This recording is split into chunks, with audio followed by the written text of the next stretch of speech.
La justice a été rendue en faveur des victimes de deux fusillades survenues en juillet et août dernier qui avaient plongé la ville de Bunia dans une psychose généralisée et paralysé les activités nocturnes.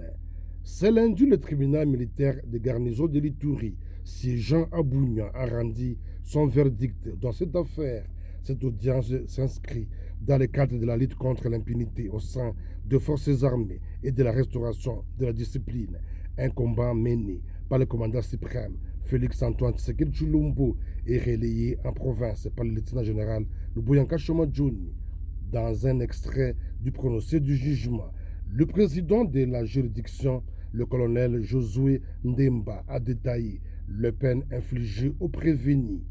Vu l'ordonnance numéro 22/024 du 18 mars 2022, modifiant et complétant l'ordonnance numéro 21/016 du 3 mai 2021 portant mesure d'application de l'état de siège sur une partie du territoire de la République démocratique du Congo, disant droit pour le prévenu Moussa Mabese Abdallah.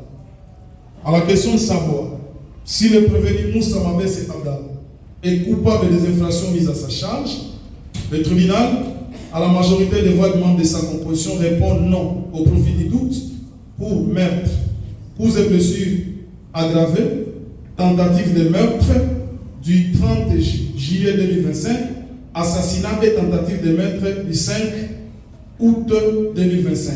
En conséquence, la quitte au bénéfice du doute.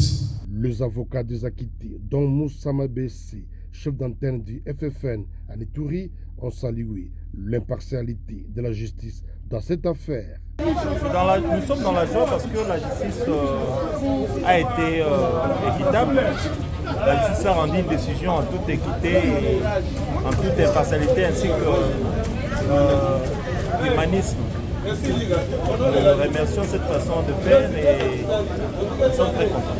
C'est un événement qui a vraiment endeuillé la ville de Bunia et particulièrement ceux qui habitent Yambi ne pouvaient plus vaquer à leur occupation au-delà de 18 heures.